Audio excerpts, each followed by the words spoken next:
Hey, I knew it. I knew the colors changed in the sanctuary. Yeah, that's right, Rebecca. I am keeping time here.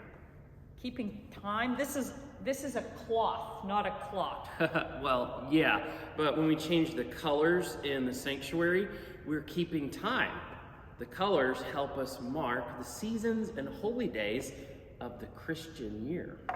Well, what? Oh, so like the colors are kind of like a calendar? Yeah, it's actually pretty cool. So a lot of churches like ours follow what's called a liturgical calendar. You remember what liturgical means, right, Rebecca? Yeah, well, okay, so liturgy is a fancy word meaning the work of the people. Okay, so if a calendar is a liturgical calendar, I'm guessing that means that somehow the passing of time is the work of the people? It's true. We work together in the church to see how our story here and now connects with God's big story. The liturgical calendar, which we symbolize with these kinds of colors, it's designed to shape our entire year by the story of Jesus.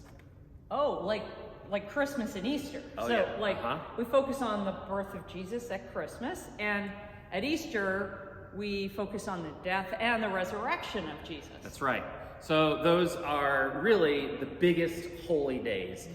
But the rest of the liturgical calendar is designed to tell the whole story around that. We should go to the vestry. It's the room right behind the sanctuary, and that's the room where we keep all these cool color cloths. And there, I could show you what the calendar looks like and how it works. Yes, All right, let's do it. Yes. Okay, so I recognize these colors. Yeah, here's green. I mean, we just had green like forever. Forever, yeah. And there's white. White, we have white on certain special days, I think. That's right. Oh, there's the purple. Purple. We have purple at Lent, right? During this season that leads up to Easter. That's right. Yeah. Yeah. So Okay. the liturgical calendar starts with the first Sunday of Advent. That's this week. So happy Christian New Year, Rebecca. Yeah, we use the color blue. You just saw me putting it out there, Yep, right? blue. Blue is a symbol of royalty, but especially it's a symbol for Jesus' mom, Mary. Like every painting of Mary uses the color blue for her clothes. Oh, that's true. I remember that. Okay, and during Advent, we hear scripture that focuses on the stories leading up to the birth of Jesus and the promise that Jesus will come again. So Advent is a season of preparation and getting ready. It's getting ready for Christmas. Exactly. It's a lot like the season of Lent, which uses the color purple, right? Right. Yeah, Okay. so the symbol of purple is royalty and penitence. Advent is the season that's preparing for Christmas, and Lent is the season preparing for Easter. Huh. Wow. So I noticed that we use white on certain special days, though. That's right. We use white or gold for our highest holy days or holidays like Christmas, Epiphany, Easter. The white and gold colors are symbols of purity and majesty. And mostly we use green. I mean, like green is around, it feels like it's always. Forever, yeah. Forever, yeah. What do you think of when you see the color green? Well, it makes me think of grass right away and Sure. leaves. And hey, is green supposed to represent like growing or growth? Very smart, yeah. The Okay. seasons following Epiphany and Easter use green because we hear scripture that encourages us to grow as disciples of Christ.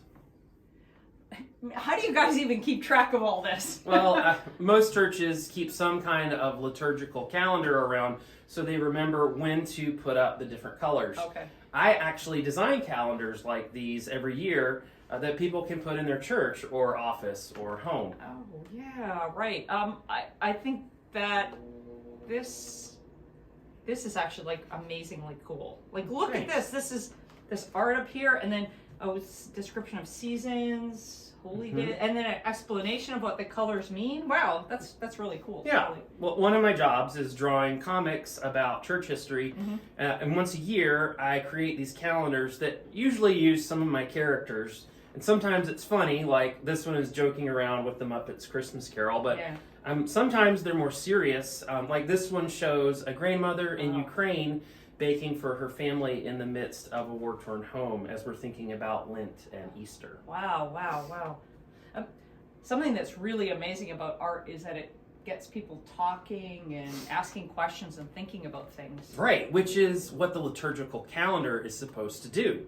You see the colors changing during the seasons, and you think more about how your life in this moment of time connects with God's big story. Okay, like now I kind of want one of these calendars.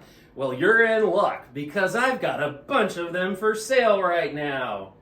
Wait, are we in an infomercial? It would appear so. I'll share the link with you so you can check out my comics and at the store. Oh, or if you're at church this Sunday or this month, you can just buy one in the hallway.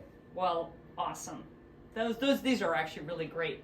Thanks, Charlie, for explaining all that. And happy liturgical New Year. Happy liturgical New Year, Rebecca.